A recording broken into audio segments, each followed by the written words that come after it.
สบายดีสวัสดีพ่อแม่พี่น้อง FC ทางแพงเบิดสุขุสุขคนเด้อเบิดสมองสุบอนพี่น้องเอ้ยยินดีต้อนรับเข้าสู่ช่อง YouTube บ่าวลาวครับเพื่อนเนาะบรรยากาศยามแรงๆพี่น้องเอ้ยกลับเข้ามาอีกเทื่อหนึงเนาะเพราะว่ามื้อเช้านี่เขาเข้ามาแล้วแต่เช้ามาผูกผ้านี่เนาะมาผูกผ้าตัง มันก็กันฝนนั่นแหละเนาะไปได้สักระยะหนึ่งพี่น้องเอ้ย แต่ก็จักสีใส่ได้ห้อมือได้แหละเนาะเพราะว่าเพิ่นสิเปลี่ยนใหม่ได้ตอนนี้ก็ดิเพิ่นสิเปลี่ยนใหม่เลยเพราะว่ามันบ่งามพี่น้องเอ้ยเพิ่นว่ามันบ่งามระยะมันบ่ทนเพิ่นก็เลยสิซื้อมาเปลี่ยนให้ใหม่แม่ฮักน้องโอเพิ่นนั่นแหละเนาะโอ้ประตูนี่ก็สร้างมาเทแหละเนาะมาเทปูนบ่นี่มาลาดปูนบ่นี่ดูจังได๋มันแห้งแล้วมั้งใส่เบิดมึก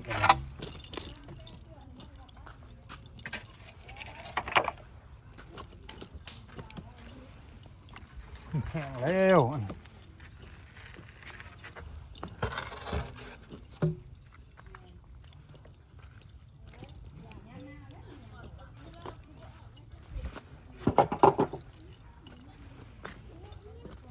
เป็นไรทาสีอีกอันนี้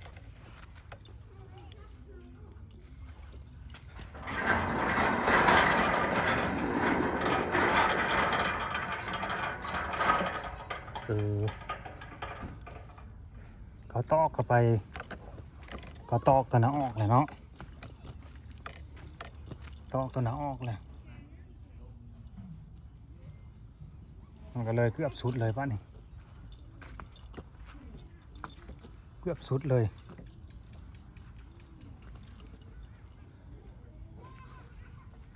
อ่ะเขามั่งมือเศร้าเนี่ยว่าน้องโอ้เพิ่นไป ไปดำนาโลกะเอาซะเนาะเดี๋ยวจะไปสอบถามนำกันว่าได้จังหมัดได้จังเงินเนาะ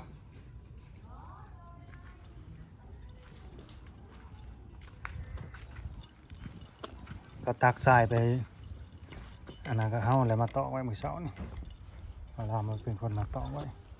เอาตักทรายไปทมมันนี่แหละเพราะ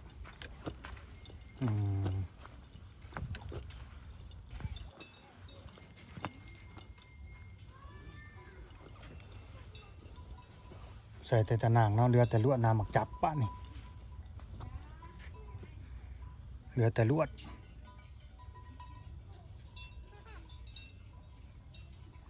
น้ำหมักจับต้องตอกอีกเพิ่นยามันสุดนี่เนาะคานตัวนี้เด่นบอกมาได้เทคานเท่านั้นแล้วมันเจือนเข้าแล้วมันชีรูปลงบ่หรือว่าจังใด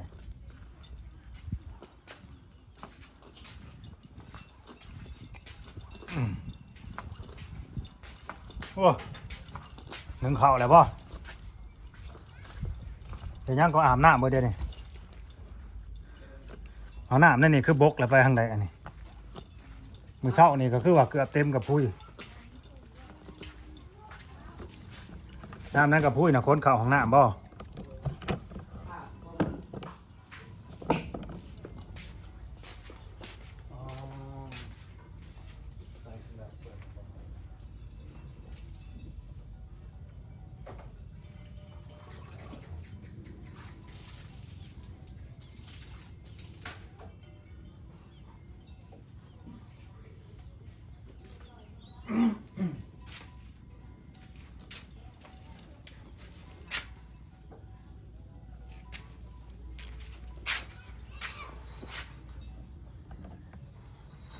น้องเพิ่นอาบน้ำพี่น้องเอ้ย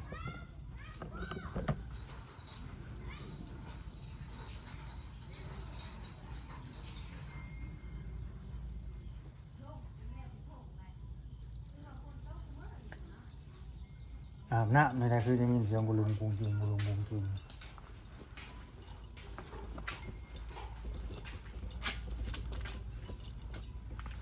เมื่อตะกี้ว่าเข็นน้ำมาสั่นมาอยู่น้ำก็ไปห้องน้ำ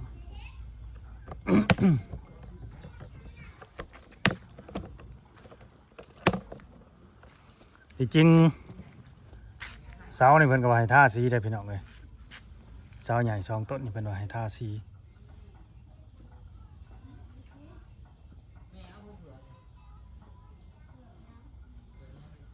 ทาสีมันก็งามแล้วเนาะทาสี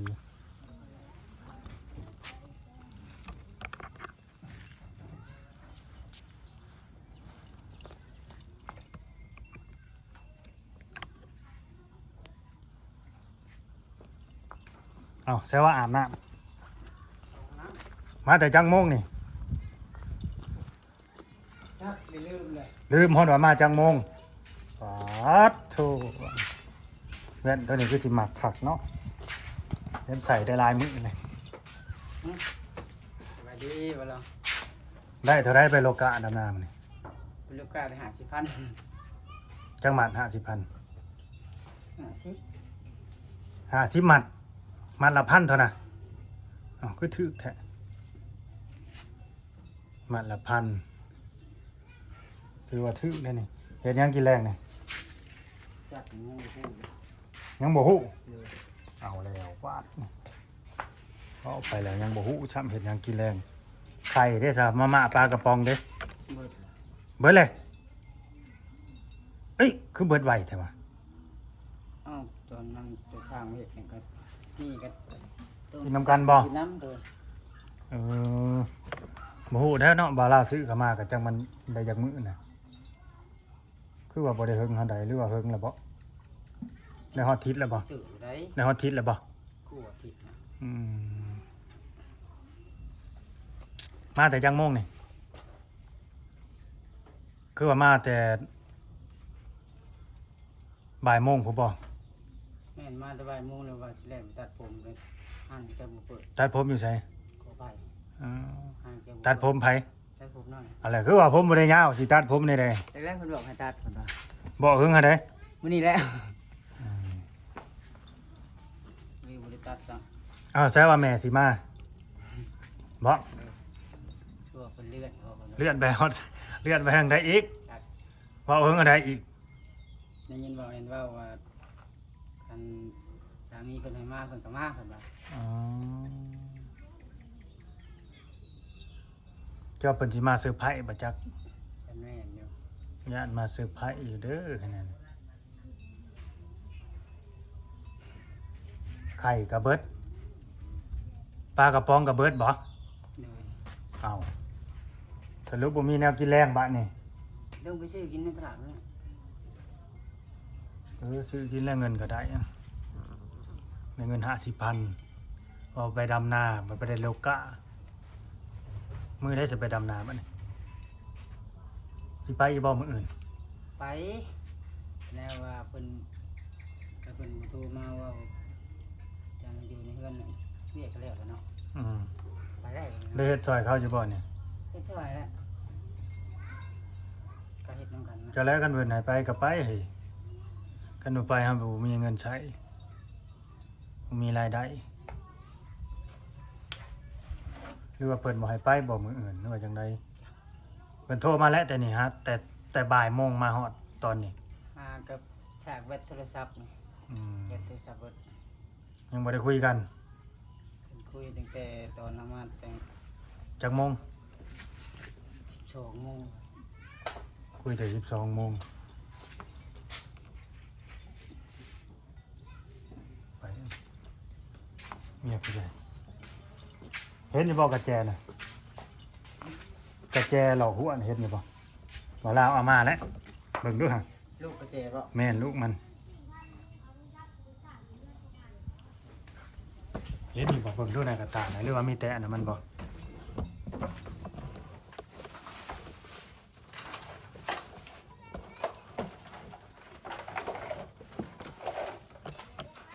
นี่หลายคนก็ว่าโอ้แม่สิมามื้อนี้น้องโอคือบ่อยู่ต้อนรับเพิ่นเนาะจ้ะเพิ่นแล้วเพิ่นเลือดบ่พี่น้อง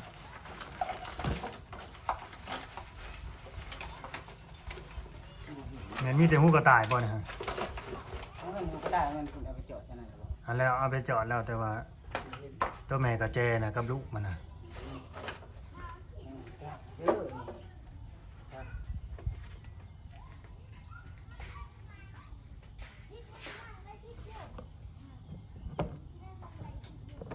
พอนะเมื่อแล้วป่ะพอจอยนะเมื่อแล้ว เมื่อไหร่เมื่อคืนเมื่อวันนี้สิ เห็นกันอยู่ป่ะมา เย็น มานั่งคือได้ยินเรื่องบอดีอยู่จังน้อยพอจอยมันไม่หมด แรงเลย เป็นได้ไง จับพี่น้องจับ หมูป่ะ เลย โอ้โหแล้วก็เลยเอาไปเมื่อยอยู่บ่มือ ธรรมดา อืม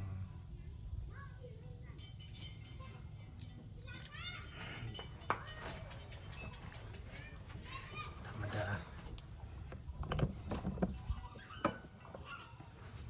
จะคนไปโลกะนะ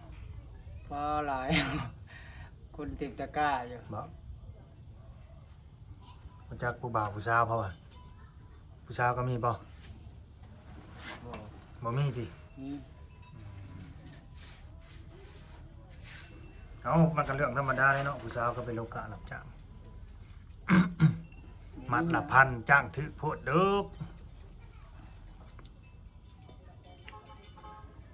มาอยู่แถวบ้านนั่น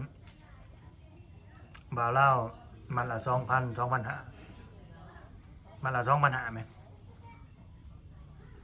40 มัดต่อแสนกีบ โอ้ 40 มัดต่อแสนกีบแม่นเขาจ้าง มัดเท่าไรก็2,500 แม่น ก็ทางได้ทางบ้านได้บ่เนาะ หึ ทางใด เพื่อทางจำพรพุ่น ก็ทุกแม่นแล้วทางคุณทางจ้างดำหน้าถือบ่ น้ำหน้าก็มื้อละ200,000 อืม แถวนั้นมีแต่200,000นั้นบ่มีดอก150,000มี100,000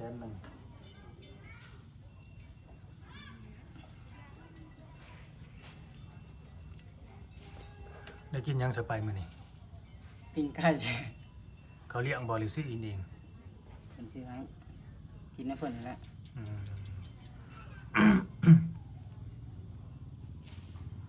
ไปหาเงินได้มื้อ50,000หัวบ่พอใช้เด้ได้แต่บัตรเติมเงินเท่านั้นแหละ ไม่เคยนับเงิน เบิดแล้วบ่เน็ตน่ะ จับ อืม จะเติมให้ตั้งแต่วันที่ มันฮอดเดือนแล้วสิบ่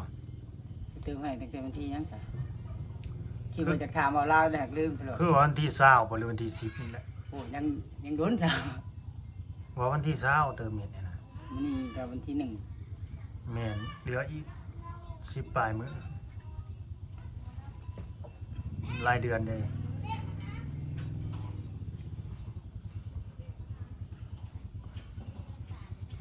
หนึ่งซุปเติงแล้วบอกเขาน่ะ บ่ได้1มื้อนี้กินตอนเย็นเนาะ เอาดังไฟเห็นยังซะน่ะก็นึกว่าดังไฟหนึ่งเขาเด้หรือว่าอุ่นเขาเย็นซื่อ โดย ๆ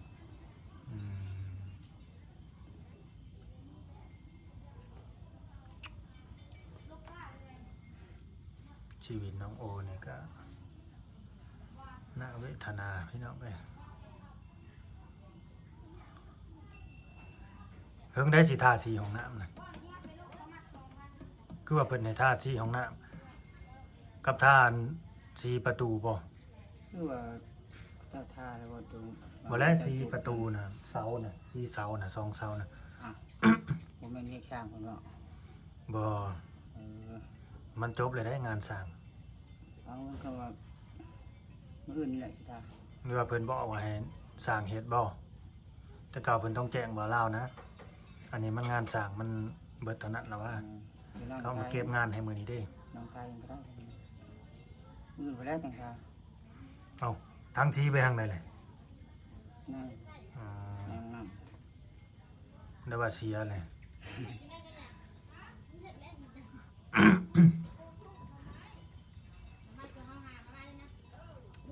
ไปซุปหน่อไม้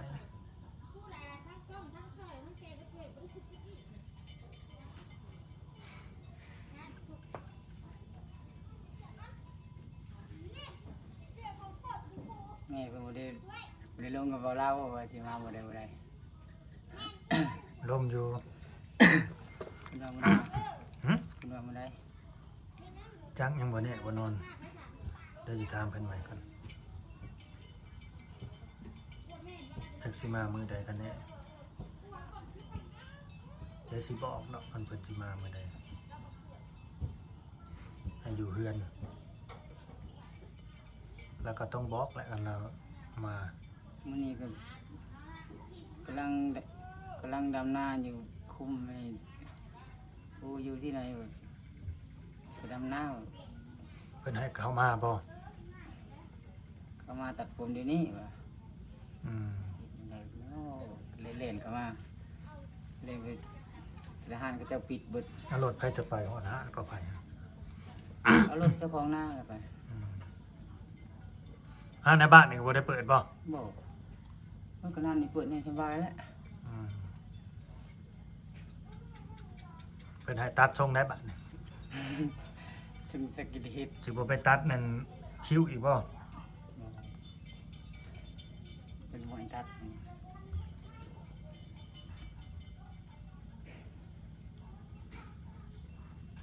บ่ให้ตัดคิ้วแล้วมันแบบ อีหยังแล้วโหเฮงพี่จังแล้วเพิ่นว่าไปสามารถปิดผ้านี่ เป็นแบบเราอ่ะ บ่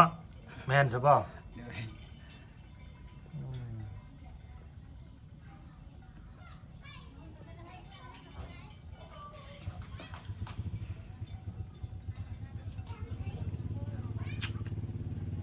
บ่มีแนวกินแรงว่าซั่น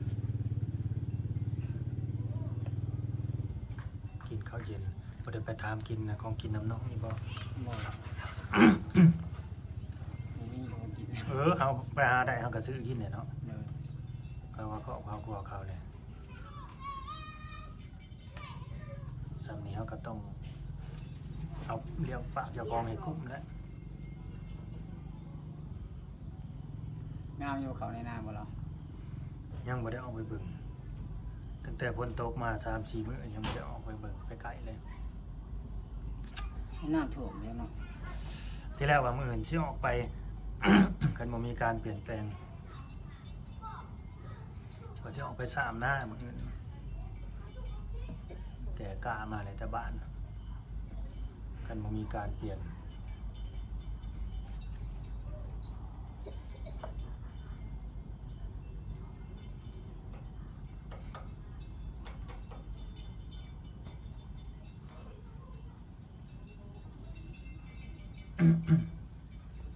เหลือแต่ติดนะตะข่ายนะใส่ลวดน้ำมักจับเลยมันจะ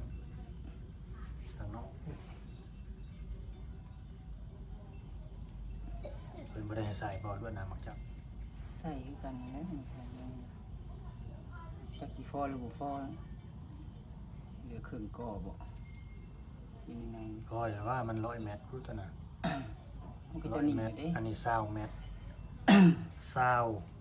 40 60 80อันนี้45กับ80ก็ตัดออกไปน้อยเดียวหนึงหมด10 เมตรจะมาตัดออกไปหมดบ่ว่าประมาณ20พออีกดอก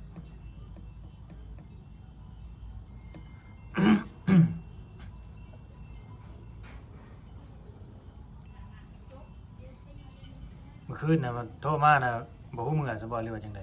โอ้ลูกพาเตงผม เป็นในแต่โทรศัพท์มันบ่ได้แจ้งเตือนสบายหรือว่าจังได ปิดอันนั้นแม่น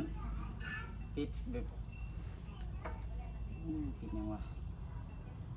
ปิดหยังก็บ่ปิดเสียงไว้ ปิดการรบกวนอยังนี้แหละ ปิดเสียงบ่มันแบบเอาระบบสั่นบ่ ไปเบิ่งว่าเอ้าเลิกจังบ่ดัง มันกินหยังอันน่ะมานะ ถ้าคนแต่ เอามาไว้ถึงก็ได้นะ มื้อนี้เนาะผมมาดึงตะนางนี่เนาะ อืม มาผู้ใหญ่บ่เนี่ย แม่น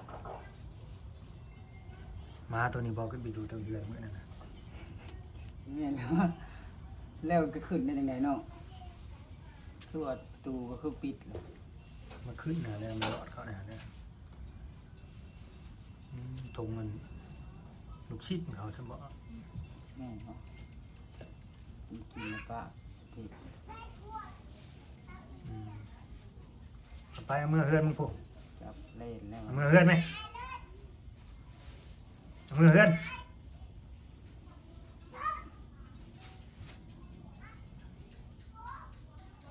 บ่เราคือที่เสาๆบ่เรา มันก็สบายฮะเด้ เล่นอารมณ์สตอรี่คือว่าไปเอ็กซเรย์เนี่ย เอ็กซเรย์เครื่องใน เกิดในปกติติ บ่บ่ปานใดบ่อยากร้อยฮะเด้ น่ะ มีแต่เขาให้ระวังว่าให้กินของดิบหลาย คิดบ่ ย่านตับลายฮะตับลายแล้วมันสิป่วยยากคันตับลายมาแล้วมันสิเป็นไปลายใหม่เลยได้เป็นสารเป็นหยังไปเลยก่อเกิดเป็นมะเร็งเลยได้บาดนี่นะ นี่ พวกที่กินดิบหลายๆหั่นนะพี่น้องหมอเตือนนั่นน่ะเขาก็ย่านนี้กันนะไปกวดมื้อน่ะก็ยังคิดย่านบ่แฮงเลย คนดีๆไปกวดนะกวดมันเลยสิเจอโลดได้ว่ามันต้องมีโลด แม่ว่าเขาห้องหมอต้องมีโรคประจำตัวรู้แหละ บัดบ่มีหยังจบเจือดีเบิดอีหยังเลย แค่นี้จ้ะ ตับไตไส้พุงมาไขลอกไขหลังอิหยังก็ดีเบิดบ่ดีแต่เป็นอิหยังแก้มไข่ข้างไข่มันติด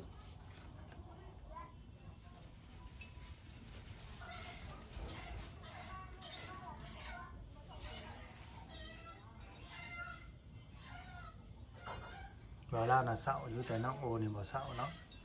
สบายเลย ก็บ่ได้ยังให้เศร้าได้อันนี้ก็ได้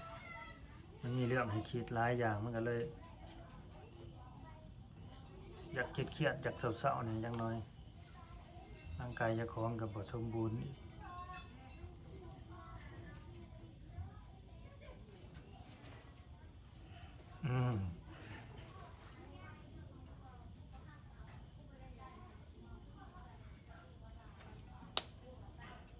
ตุ่มมือ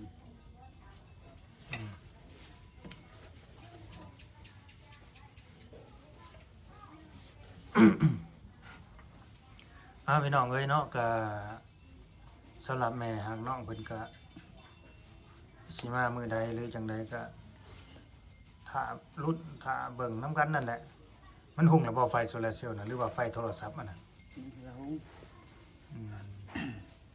ต้องได้กดรีโมทแล้ว ปลดลงไปเห็นได้ก่อนน่ะ โทรศัพท์ โอ้ มาห้อยอยู่ที่ เอามาห้อยพี่บ่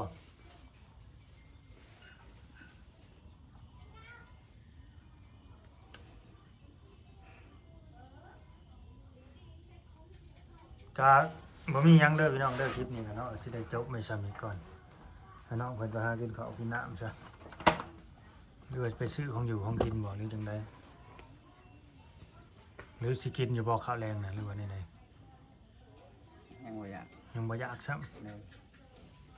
อุ่นข้าวไว้ซื่อ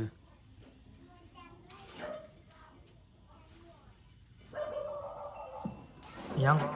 นึกว่าขาแวะเนาะนึกว่ากอกยาซั่นดอก ก็ขอบคุณ FC เด้อที่เข้ามาเบิ่งมาชมตั้งแต่ต้นจนจบคลิปอันนั้นก็เป็นกำลังใจให้บ่าวลาวนี่เด้อพี่น้องเอ้ยกำลังใจให้น้องโอเพิ่นนี่เนาะทุกสิ่งทุกอย่างก็ดิให้กำลังใจกันเบิ่งกันไปยาวๆเบิ่งกันไปดนๆอย่ามาแต่ใส่ อาบแล้วบ่นะมื้อนี้ ส่งถือแล้ว อืม ยังเหลือแต่ตัวแรกนั่นแหละ มันคืออาบหลายเทื่อแท้ ฮ้อน อันนี้มันหุ่มเลยไฟบ้านนี่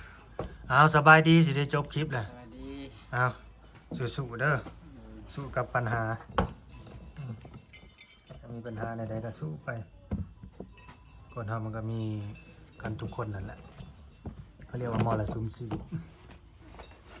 ยังรออยู่ ยุ่งร้ายแล้วมันนั่นแหละมืดแล้วเอาไฟมาห้อยนี่รถผู้ใดที่เขามาเบิ่งมาชมคลิปตั้งแต่ต้นจนจบคลิปก็คอมเมนต์บอกในเด้อพี่น้องเอ้ยคอมเมนต์บอกแน่เนาะสบายดี